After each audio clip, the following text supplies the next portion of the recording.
som.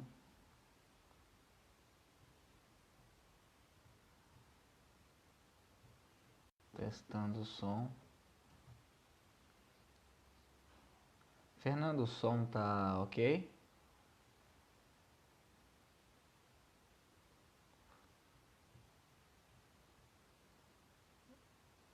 O som tá ok? Beleza. Objetivo... Ô, Buzinho, tudo bem? Ícaro. Hoje a gente vai bater um papinho. Paz, pastor Rodrigo Buzinho. Saudade, meu irmão. A gente vai bater um papinho hoje sobre o texto recebido, o texto majoritário, as diferenças, o que é cada um, tirar algumas falácias sobre cada coisa e verificar sobre nossa base, né, as escrituras. O som tá bom? Beleza então. Então a gente já pode iniciar. Vamos iniciar então, deixa eu só aqui preparar o material. Aqui, já está aqui.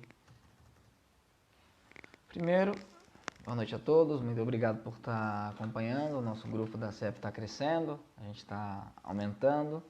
Minha esposa também está ao vivo, Deus abençoe, meu amor. Marineide também, muito obrigado. Primeiro a gente tem que ir para uma verdade bíblica. Acho que todos nós aqui concordamos que as escrituras são inspiradas por Deus. Todos nós concordamos que a Bíblia foi inspirada pelo Senhor e temos então a palavra de Deus em nossas mãos. Oi, amor. A palavra de Deus em nossas mãos. Dito isso, a gente tem uma doutrina chamada a doutrina da preservação das Escrituras. Lá em Mateus 24, 35 vai dizer o seguinte: o céu e a terra passarão, mas as minhas palavras não hão de passar. Ok? O céu e a terra passarão, mas as minhas palavras não hão de passar. O que que Jesus está dizendo? Que a palavra dele sempre vai existir e que ela nunca será perdida, e que ela nunca será aniquilada, e que ela sempre estará presente. E tem outros textos, Salmo 33, 11, Salmo 105, 5, Salmo 105, 8 e o 10, Salmo de número 111, verso 7 e verso 8, Salmo de 119, por aí vai. Isaías 40, verso 8. Então a gente tem nas Escrituras uma vasta gama de versículos que demonstram que Deus não somente inspirou, Ele preservou a palavra. Caris, graça e paz. O Ícaro escreveu em grego ali, graça e paz. Deus não somente inspirou, mas preservou. Porque se Deus inspirou um texto, é porque Ele queria que nós lêssemos. Se Ele quer que nós lêssemos, Ele também então preserva esse texto. Então todos nós aqui concordamos que Deus não somente inspirou o texto, mas Ele preservou o texto para que nós tivéssemos esse texto e a gente tivesse acesso a esse texto, ok? Então hoje eu queria falar sobre o texto recebido, o que é o texto recebido e o texto majoritário. É um assunto que para quem não tem já uma proximidade vai parecer talvez um pouco difícil. Porém, vendo alguns vídeos no YouTube de alguns adeptos do texto majoritário, eu me senti na obrigação de gravar esse vídeo. Por quê? Porque durante muito tempo, os adeptos do texto crítico, que são aquele texto baseado somente nos manuscritos alexandrinos, eles foram muito criticados por nós incorretamente.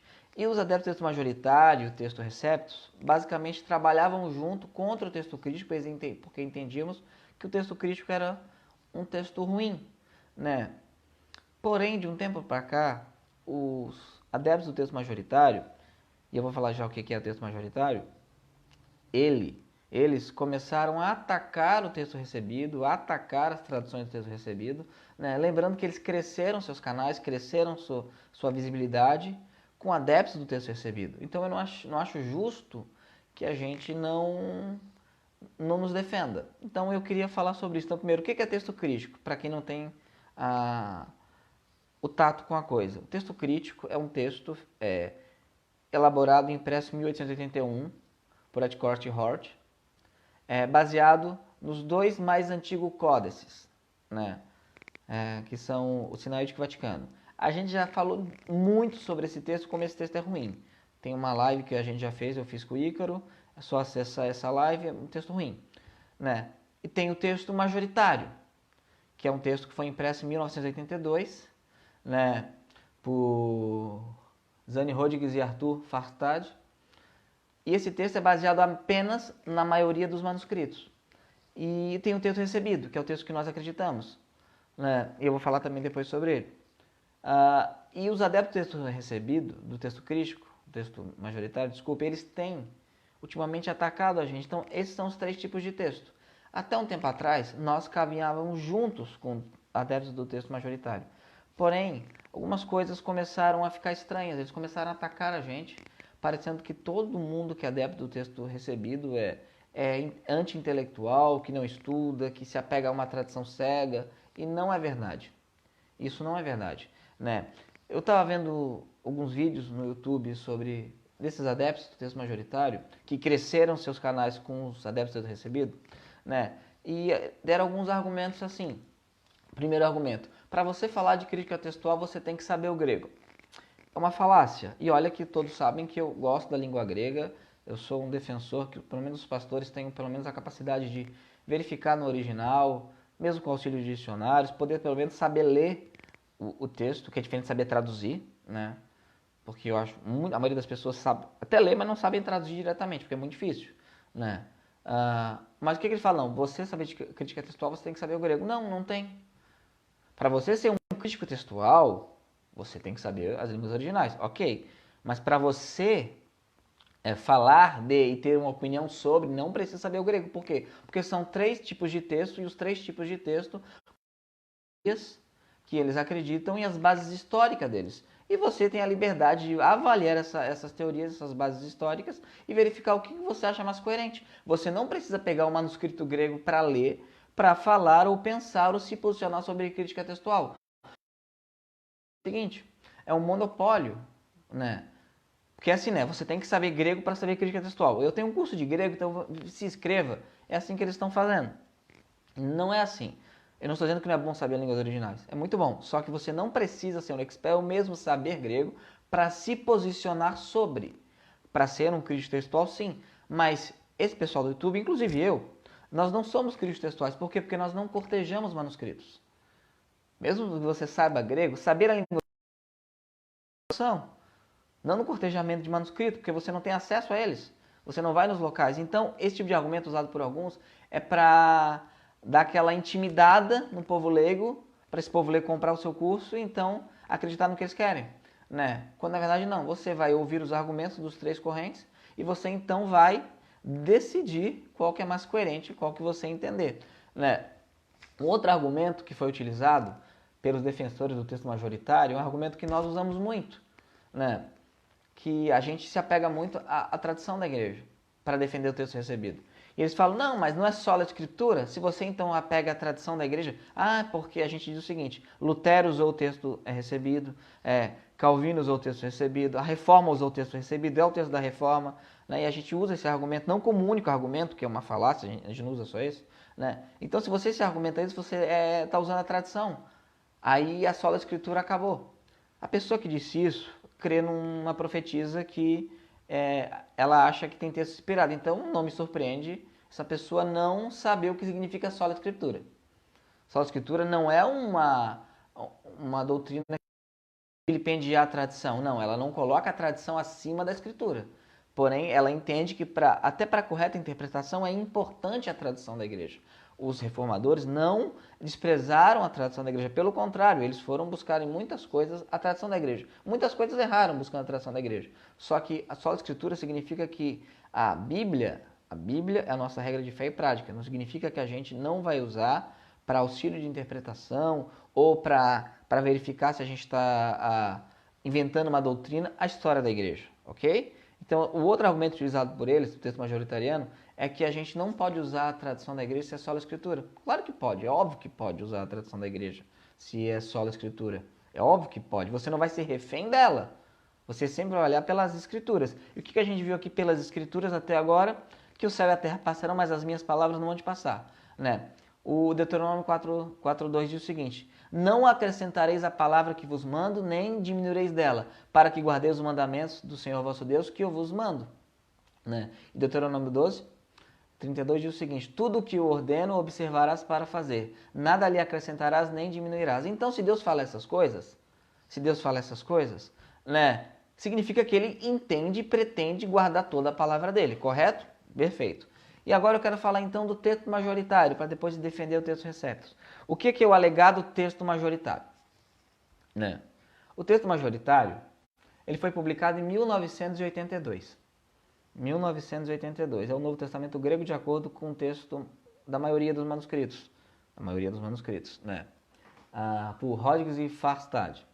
E foi publicado pelo Dallas Theological Seminary, que é um seminário de linha batista. Né? Só que esse texto do Rodgers e Farstad, ele é um texto mítico. Qual é a grande argumentação dele? Não, mas o texto majoritário é melhor porque se apoia na maioria dos manuscritos. É e não é.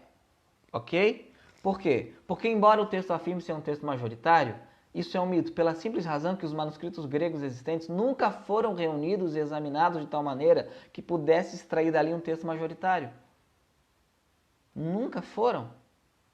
Né? Na época que eu comecei a estudar crítica textual, era 5.000, hoje tem mais de 8.000 manuscritos gregos. Ninguém reuniu isso, tá, gente? O que foi feito? Né? O texto de Rodgers e Farstad não se baseia em nenhuma nova coleção de manuscritos, mas deriva-se principalmente dos trabalhos de Volsoden no início do século XX. Volsoden e seus assistentes colecionaram algumas centenas de manuscritos e publicaram o resultado em uma edição crítica maciça. Em suas notas de rodapé, Volsoden mostra o texto majoritário com símbolo abreviação de Koine, o texto comum. No entanto, em qualquer instância desse símbolo, raramente se pode ter certeza se Volsoden consultou todos os seus manuscritos em que a passagem em questão foi citada ou consultou apenas uma amostra representativa, mesmo onde ele fornece números. O total resultante não constitui a maioria de todos os manuscritos que agora estão disponíveis. Significa que o texto majoritário tão alardeado, primeiro, para ele ser o texto majoritário mesmo, a gente deveria ter todos os manuscritos. Já não temos, ok? Já não temos. Né? Já não temos. E como eles excluem a preservação, então a gente não pode supor que o texto certo ficou guardado. Pode ter sido destruído. Eu não creio nisso, tá? Estou só supondo, fazendo advogado do diabo. Não temos a maioria dos manuscritos já produzidos, porque eles se perderam. Temos muitos. E desses muitos que existem, né, eles não consultaram todos. Então é uma falácia. Agora, eu não acredito, e eu estou dizendo que é uma falácia que eles dizem, mas eu não acho que é um trabalho inútil. Né? Porque você pega uma massa e dessa massa você faz uma amostragem para você ver qual que é a maioria. Eu acredito que as passagens majoritárias são majoritárias. Só que eles não podem fazer isso com uma certeza absoluta. Por quê? Porque eles não têm e não analisaram a maioria dos manuscritos. O que foi feito foi uma amostragem sobre os manuscritos existentes. Então, o texto majoritário é um texto mítico. É um texto mítico. Então, os majoritarianos, né, o texto majoritariano, né, que é tão alardeado, que agora eles vão contra o texto receptus, eles simplesmente não têm, eles não fizeram a contagem de todos os manuscritos. Isso é impossível. Quando a gente fala, está em 70% dos manuscritos, é dos manuscritos contados daquelas centenas que Volsoden fez. E qual é o grande erro? Eu falei isso mais à frente do texto dos majoritarianos. É usar somente esse método para determinar o texto sagrado. Então eles se arrogam, não, nós somos científicos, né? Porque a coma não está na maioria dos manuscritos, porque nós só usamos a maioria dos manuscritos, ignorando outros aspectos que vão fazer com que a gente veja qual é o texto verdadeiro. Então a gente observa isso. Isso que eu citei aqui, essa informação, é da Trinitarian Society Bible. A Sociedade Bíblica Trinitariana, no livro Quarterly Record, número 482, página 15. Ok? Então, o texto majoriano de Rodgers e Farstad, de 1982, vamos lembrar, 1982 esse texto, ele não catalogou a maioria dos manuscritos. Ele pegou uma amostragem de centenas de manuscritos. Né? E mesmo que ele pegasse todos os manuscritos existentes na época, ainda assim não seria todos os manuscritos, porque muitos perderam. Ok? Olha o que vai falar o Dr. Pickering, que é o ídolo dos majoritarianos brasileiros. Eu tenho muito respeito pelo Dr. Pickering, mas parece que o que ele fala é lei, é inspirado. Não é exatamente, Ícaro. Até hoje se está cortejando manuscritos, né? Exatamente. O Daniel Wallace vai morrer e não vai terminar, não vai saber qual é o texto. Né? Olha o que fala o Dr. Pickering. Isso indica que não apenas somos atualmente incapazes de especificar o texto exato do texto original, mas também exigirá tempo e esforço considerável antes que possamos estar em posição de fazê-lo. Gente, eu não concordo com isso, ok? Estou citando ele. Então, os majoritarianos estão reconhecendo que mesmo com todo o esforço deles, eles não sabem ainda qual é o texto original. Eu vou falar isso mais à frente. Então, o primeiro erro para você rejeitar o texto majoritário é que ele não é absolutamente majoritário. Tá? Ele pega só um aspecto da verdade. Então, quando você, mas eu sou majoritariano, que dá um ar de intelectual isso, né, como eu vejo no YouTube, os críticos textuais de YouTube que não cortejam manuscritos e proíbem outros de opinarem, porque só eles acreditam que se não souber a língua original não pode opinar. Né?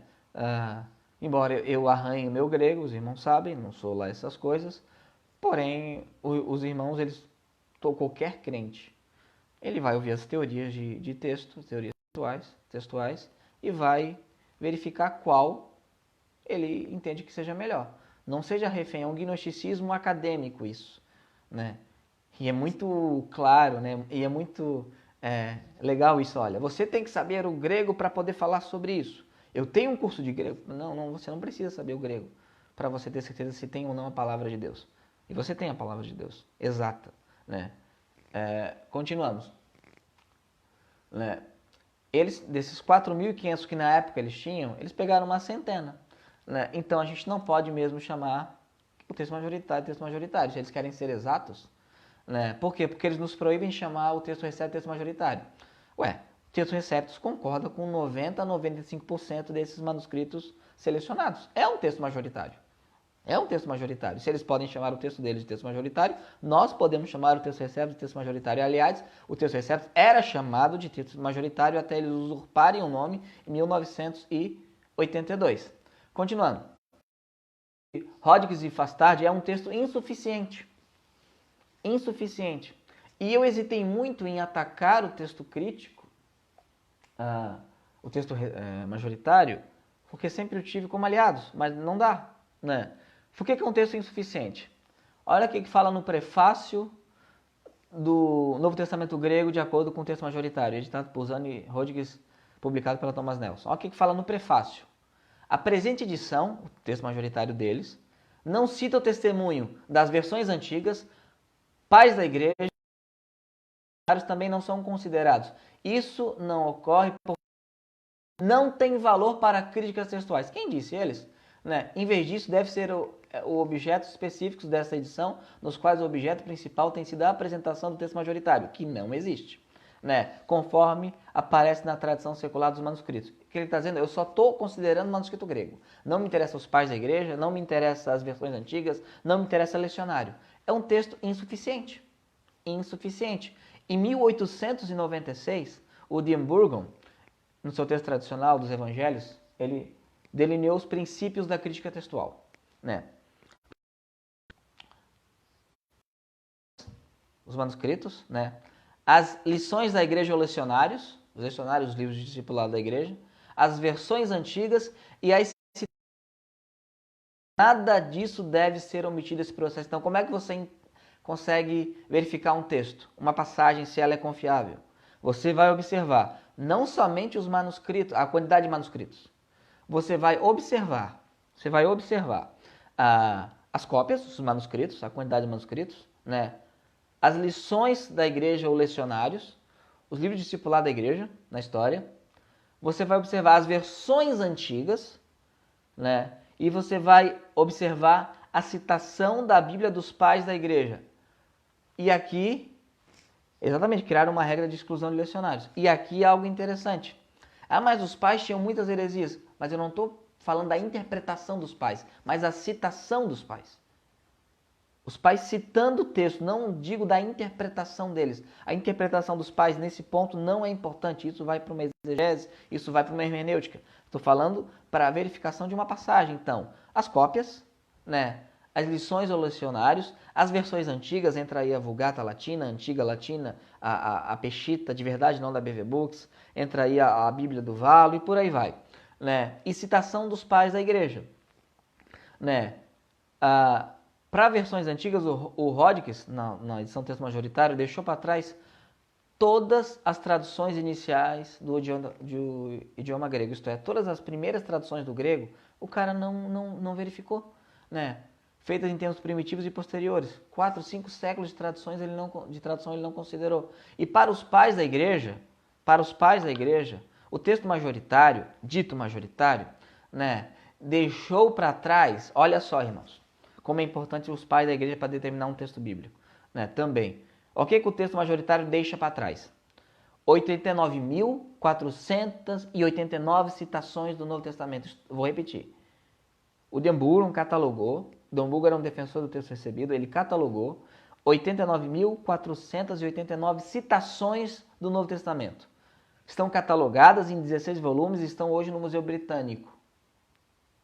O texto de majoritário, né, do Zani, e também do Wilbur Pickering, porque o Wilbur Pickering também não considerou isso, ele se apegou com uma família que ele mesmo criou para tentar descobrir qual é o texto original, né? Eles deixam para trás, além de todas as traduções antigas, eles deixam para trás 89.489 citações catalogadas dos pais. Se você pegar todos os manuscritos do grego do Novo Testamento, se você pegar todas as traduções do Novo Testamento antigas, todos os lecionários, você consegue reconstruir o Novo Testamento pelas citações dos pais. E qual é o texto que será reconstruído? O que vocês acham? Texto crítico? Texto majoritário? Texto crítico de 1881? O texto majoritário de 1982 ou o texto recebido? Qual que será reconstruído? Será reconstruído o texto recebido. E ele deixa para trás também o texto majoritário, o brilhante texto majoritário, 2.143 lecionários. Eu não estou dizendo que o texto recebido vai concordar com todos os lecionários, com todas as citações. Estou dizendo o seguinte, que toda passagem do texto recebido que não se encontra na maioria dos manuscritos, ou nos manuscritos mais antigos, se encontra nas versões antigas, nos lecionários e nos pais. É isso que eu estou dizendo. Então, você pega o quê? Você pega exatamente, medir o peso das evidências, né? O maior peso do manuscrito grego, porém, tendo sempre as versões antigas, as citações dos pais e os lecionários, para você determinar a correção de uma passagem, né? Continuamos. Eles também vão dizer o seguinte, lembra que a gente começou no início? O texto sagrado, ele foi preservado, correto? Vou voltar lá.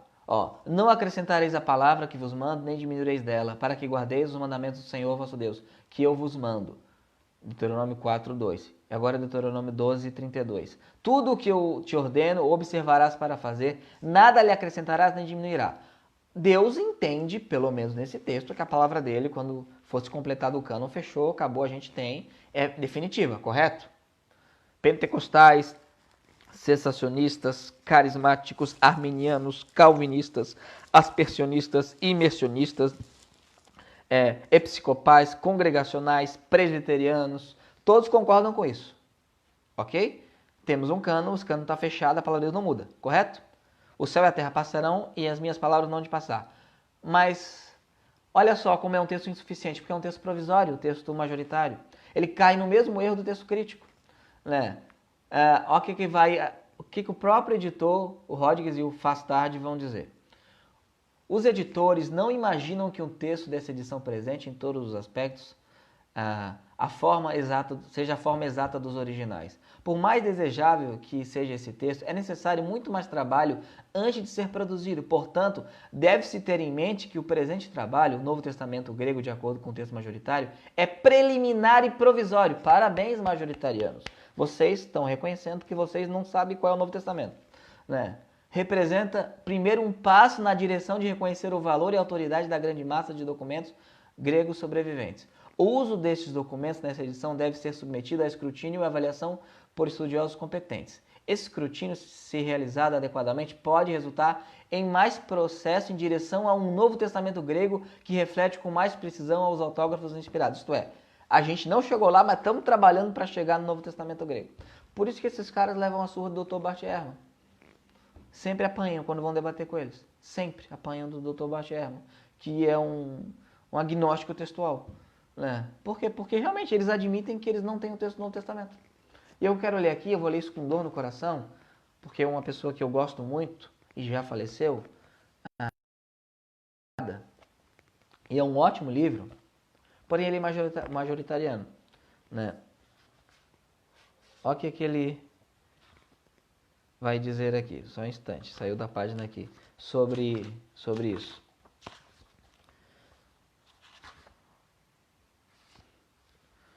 Olha o que ele vai dizer aqui. Contudo, essas dificuldades podem ser superadas com o aprofundamento das pesquisas na perspectiva do texto majoritário. Os defensores dessa forma de texto têm uma história relativamente recente, mas promissora. É convicção desse autor que as incertezas existentes com relação a determinação do texto original do Novo Testamento, diante da abundância, variedade e antiguidade das fontes preservadas, deve-se não à impossibilidade de realização dessa tarefa, mas ao desvio de foco das pesquisas. Se o tempo, energia, capacidade e recursos empregados nessas pesquisas forem redirecionados, provavelmente estaríamos bem mais próximos da identificação do texto original do Novo Testamento do que agora o encontramos. Ele está dizendo o seguinte, que se a gente trabalhar mais, a gente consegue chegar mais perto do original do Novo Testamento. Então, os majoritarianos, eles não têm certeza nem do texto deles, vem dizer do nosso. Então, eles se vendem como científicos, se vendem como pessoas sábias, se vendem como pessoas que sabem o que o texto diz, mas chega nos editores do texto majoritário, que a gente já viu que não é majoritário, tão majoritário assim, o que eles vão dizer? Olha, a gente não tem certeza da edição do texto original do Novo Testamento. Se isso é bom para os majoritarianos, para mim não é. Para mim não é. Se eu entendo que Deus inspirou sua palavra, se cada palavra é inspirada, como eu acredito, então não faz sentido Deus não preservar cada palavra. Não faz sentido Deus não preservar cada palavra, né? E agora eu quero dizer o seguinte: como confiar em um texto majoritário? Só existiu crente de fala grega? O texto recebido, ele vai pegar o quê? A igreja latina e a igreja grega, que era onde havia igreja. E vai ver os testemunhos, né? Como confiar em um texto majoritário que nem foi comprovadamente que é realmente majoritário? Como? Como confiar num texto majoritário que admite que pode mudar, não estando pronto? Como? Como fazer isso? Então, quando você vê, só recapitulando para quem chegou depois, há 3 tipos de texto. O texto crítico se baseia nos 2 mais antigos codas, Sinaítico e Vaticano. O texto majoritário se baseia na maioria dos manuscritos gregos, né? E o texto recebido se baseia, na maioria dos manuscritos gregos, se baseia nos lecionários antigos, se baseia na citação dos pais e se baseia nas versões antigas. E muito antigas, do primeiro, segundo século. No segundo, terceiro século, desculpe. Então nós nos baseamos nisso, né? Agora, eu quero falar agora do texto recebido. Então eu já fechei aqui um pouco o texto majoritário, ok? Não se sintam intimidados, não se sintam intimidados. Oi, Michael, graça e paz. Não se sintam intimidados quando majoritarianos virem arrotarem, mas eu sou um majoritariano. O que quer dizer eu sou mais inteligente que você? Você não tem argumentos. Como não temos argumentos? Pelo menos a gente acredita que tem um texto. Eles nem isso acreditam, né? Agora vamos a algumas coisas do texto recebido. As versões da Reforma, as traduções da Reforma, se basearam no texto de Erasmo e somente de Erasmo. Então vamos falar isso, né? Não, é mentira. É mentira, né? Por exemplo, a Reina Valera vai se basear na Poliglota Complutense, uma edição financiada pelo Cardeal Ximenes, que ela foi feita antes, só que foi impressa depois. Aliás, eu quero fazer um adendo sobre isso. Diz o seguinte, não, porque Erasmo, ele retraduziu o Apocalipse do grego, do latim para o grego, porque ele nem tinha cópia. É possível, né? Porém, no texto Receptos da Poliglota Complutense, do Cardeal Ximenes, é igual o Apocalipse basicamente de Erasmo. E ele não retraduziu do grego. E aí? Faz o quê? Faz o quê? Ele foi feito antes, não tem ligação. Ele não retraduziu do grego. Como é alegado, né, que Erasmo teria feito, né? E aí? Porque daqui a pouco, vejo tanto falar mal de Erasmo, daqui a pouco eu vou achar que Erasmo era analfabeto. Né? Uma outra coisa. A Erasmo, na primeira e segunda edição, não colocou a coma, né, a cláusula joanina. Colocou só na terceira. Sim, mas desde a primeira edição da Poliglota Complutense tinha a cláusula joanina. E ela foi feita antes. E Erasmo colocou porque chiaram com ele. Por que chiaram com ele? Porque eles usavam. Simples. Né? Simples.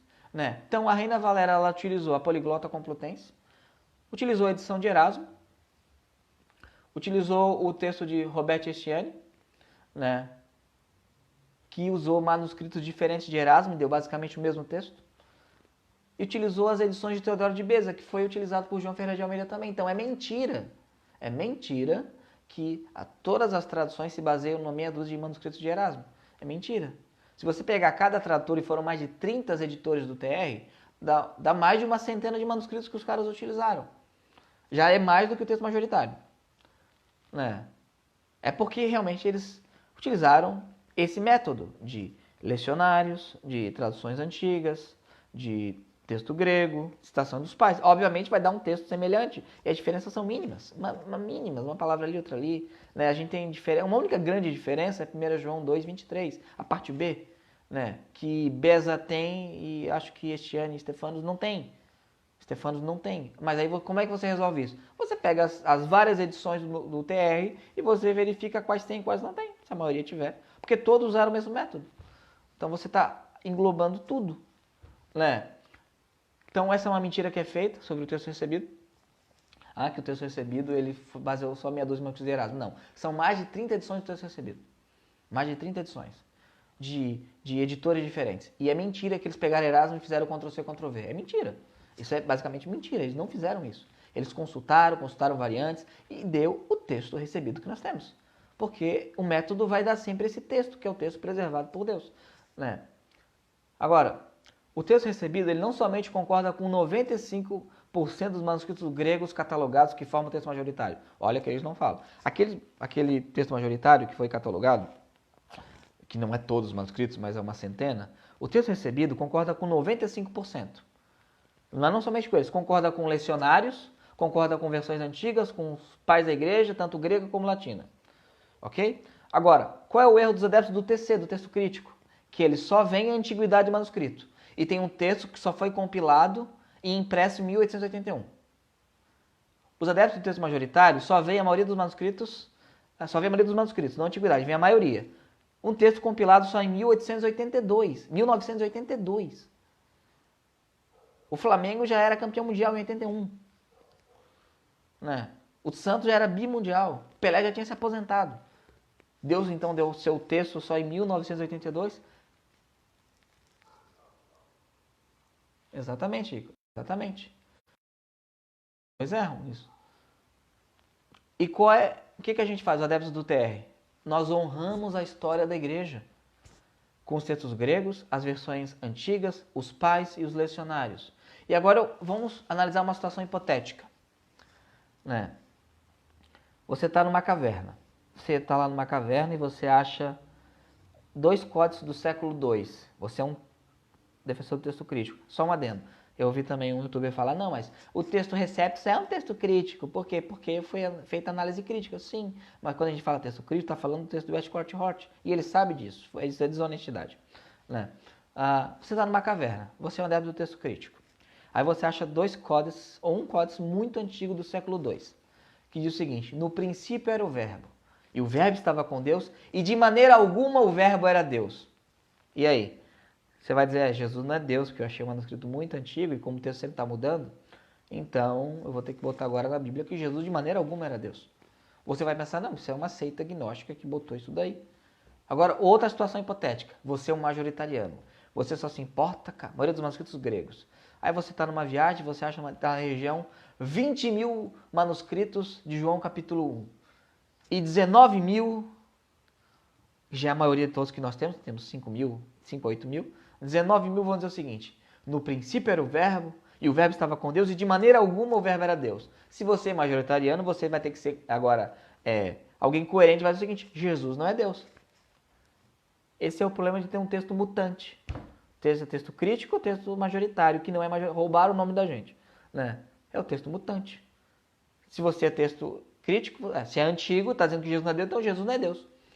Ou se é um texto majoritário, tem a maioria, é hipotético, Como é que eles podem garantir que isso não vai acontecer? Não podem garantir, né?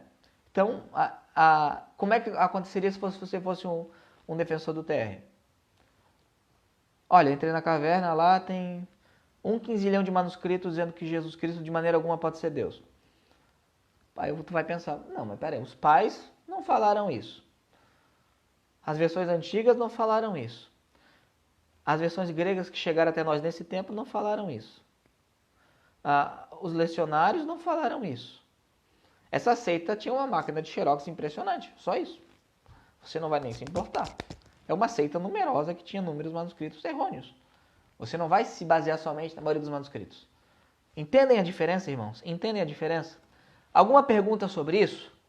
Que depois eu quero falar da coma joanina. Então, texto crítico, os mais antigos. Texto majoritário, a maioria. Texto receptus, a maioria dos manuscritos gregos, junto com os lecionários, com os pais e com as traduções antigas. Os irmãos têm alguma pergunta sobre isso? Nenhuma? Ok? Se tiver alguma pergunta sobre isso, só lembrando que eu fiz essa transmissão porque a gente está sendo cada dia mais atacado pelos majoritarianos. E não somente atacado, zombado. Então, eles falam que nós não temos método. Quer um método melhor do que esse? Honrar todos os lados da história da igreja? Nós temos método, sim. Né? Dito isso, então a gente vai para o texto mais problemático, a coma joanina. Os irmãos podem abrir, se alguém tiver pergunta sobre o texto majoritário, pode fazer. Mas é basicamente isso.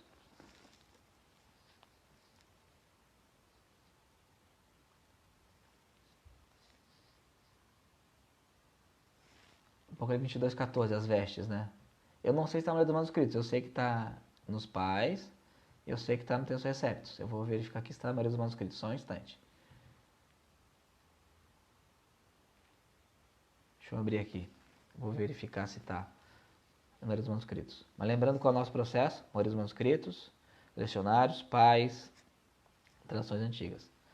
A João Ferreira de Almeida original está mandamentos, tá? Não está vestes, isso eu sei. Tá? Isso eu já verifiquei na Almeida original. 22:14.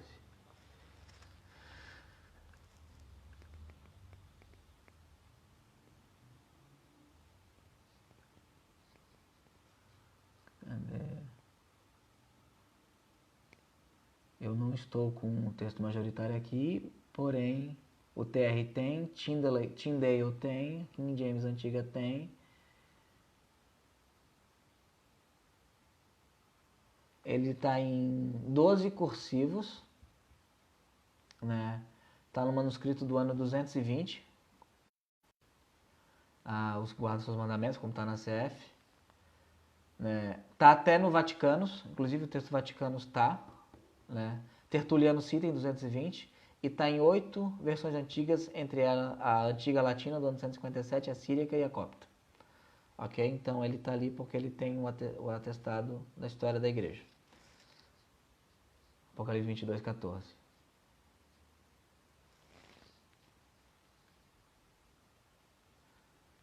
Aqueles que guardam seus mandamentos para que tenham direito à árvore da vida. Bem-aventurado aqueles que guardam seus mandamentos para que tenham direito à árvore da vida e possam entrar na cidade pelas portas. Deixa eu ver aqui. Não, mandamento. Em tolas. A ordem, comando, preceito, aquilo que é prescrito para alguém em razão de seu ofício. Regras. É mandamento. É mandamento. O TR não está vestes. O texto crítico deve estar vestes. O texto crítico deve estar vestes. Então aquele texto que a irmã Marinete citou, ele corretamente está traduzido por os que guardam seus mandamentos. Como está na CF, como está na King James, como está em Beza, como está na Reina Valera Gomes e por aí vai. Né? Dito isso, então a gente vai para coma. Para coma joanina. Vamos lá. Aqui, deixa eu pegar o texto aqui. A coma joanina, ela é atacada pelos defensores do texto majoritário. Por quê? Porque ela não está realmente, na maioria dos manuscritos, acho que ela está em 1% dos manuscritos gregos, ou nem isso, talvez. Né? Então ela é uma leitura minoritária. Isso, você quer dizer TC, exatamente. Texto crítico, mas até no Vaticano guarda os mandamentos. Né? Ela é uma minoria dos textos gregos. Aí o que faz os majoritarianos? Viu? É minoria, não pode estar. Eu nunca vi o gosto que esses trinitários têm em dizer que o versículo da Trindade não está na Bíblia. Eu não consigo entender isso. Né? Mas vamos lá, 1 João 5,7. 1 João 5,7. Lembrando, como é que você verifica se um texto é uma leitura original ou não? Manuscritos gregos, ok. Um peso. Mas você tem pais, lecionários e citações, correto? Correto. Então a gente vai verificar aqui as citações antigas sobre a coma joanina. Por que o texto Recetos tem a coma joanina? Primeiro que a antiga Vulgata do ano 157, ela tem. Né? Alguns vão dizer que ela é do ano 130. Então a antiga Vulgata, ela tem. Qual é o problema? Nós não temos o manuscrito da antiga Vulgata do ano 157, mas temos a segunda geração. Aqui que os críticos vão dizer, não, mas foi acrescentado. Mas como é que eles sabem que foi acrescentado? Está lá. Está lá. Né? Então tudo, você tem que dizer que todo o texto dela foi mudado. Não foi.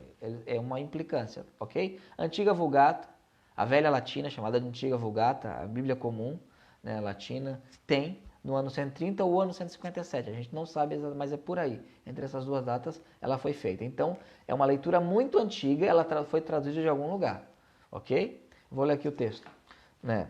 Porque três são os que testificam no céu: o Pai, a Palavra e o Espírito Santo. E estes três são um. E esses três são um. Então, isso está na antiga latina, no ano 130. Isso está na Peshitta siríaca, não essa Peshitta da BV Books que utiliza o texto crítico, que é um anacronismo, que é a Peshitta do ano 150. Os caras estão usando um texto de 1881, vai entender. Né? Tá na Peshitta, no ano 150. Clemente, no ano 180, vai citar. Clemente de Alexandria. Tertuliano, no ano 220, vai citar a passagem. Né? No ano 250, Cipriano vai citar, na unidade da igreja, diz ainda o Senhor, eu e o Pai somos um, e do Pai, do Filho e do Espírito Santo está escrito, esses três são um. No ano 250, né, ele cita de novo isso, que aqui ele cita da unidade da igreja, um livro dele. Aqui ele vai citar de novo na Epístola a Jubaiano, depois no século IV, citação na obra Sinop grega da Sagrada Escritura. Então tem citação grega, pode não ter muito manuscrito, mas tem citação grega. Né? No século IV, uma citação do pseudepígrafo chamado Pseudo-Cipriano. Século IV, citação na obra Disputa com Ário, atribuída a Atanásio. Esse batismo vivo e salvador, pelo qual recebemos a remissão dos pecados, administrado em nome do Pai, do Filho e do Espírito Santo. E São João diz que esses três são um. Onde é que São João fala que os três são um? Mesmo que você diga que não foi Atanásio, alguém do século IV escreveu isso e disse que João falou isso. Século IV. Século IV, a tradição valdense do Vale do Valo. Né? Alguns vão dizer que 6 exemplares dela foram usados na comissão da King James. O pessoal da comissão confirma isso, não chegou até nós. Né? Basílio, no ano 350, vai citar. Prisciliano, no ano 350. E ele não cria na Trindade, mas ele citou a passagem. Né? Virgílio Thompsons vai citar no ano 350. Atanásio, no livro De Incarnatione, vai citar no ano 350. Atanásio, de novo, a sinopse da primeira epístola de João. O apóstolo ensina aqui a unidade do Filho com o Pai, dizendo, não existe outro lugar nessa epístola onde... O apóstolo ensina aqui a unidade do Filho com o Pai. É o único lugar na epístola que fala sobre isso, 1 João 5,7. Agostinho, no livro da Trindade, no ano 350. Agostinho, no livro Cidade de Deus, no ano 350. Agostinho, no livro Contra Maximiano, no ano 350. O comentário de Gregório Nazianzo, um dos pais capadócios, né? Em grego, na quinta oração teológica, ele está orando e ele cita esse texto. Né? Citação de Lúcifer de Caligari, no ano 354.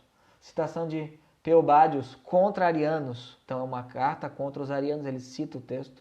Citação de Marcos Celedenses, no ano 370. Citação do Pseudo Crisóstomo, homilia de autor desconhecido na edição beneditina de Crisóstomo, em grego, no ano 381, página 416 a 421. Agora, a citação do próprio João Crisóstomo contra os judeus, no ano 386. O século V, o Lecionário dos Apóstolos, em grego, vai trazer. O século V, a tradução valdense, vai trazer.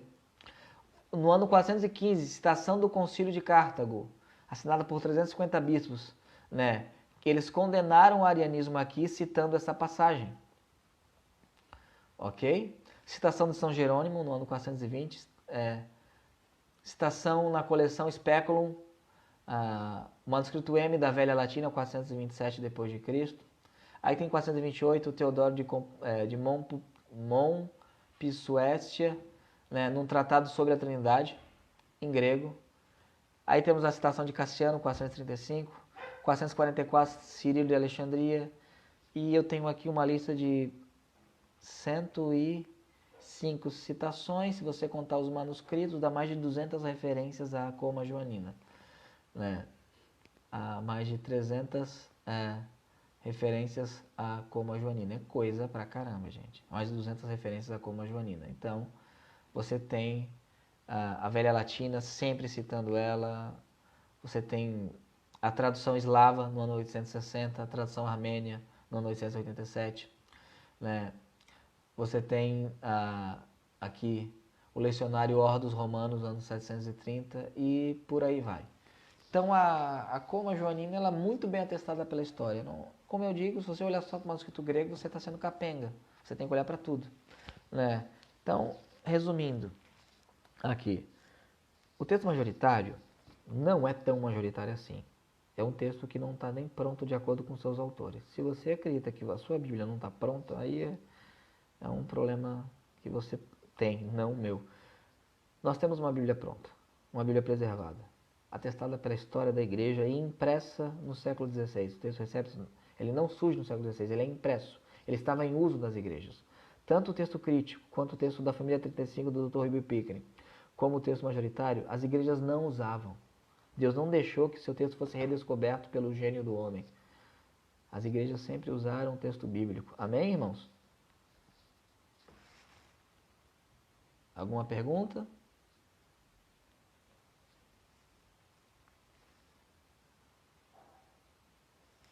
Porque basicamente é isso hoje, né?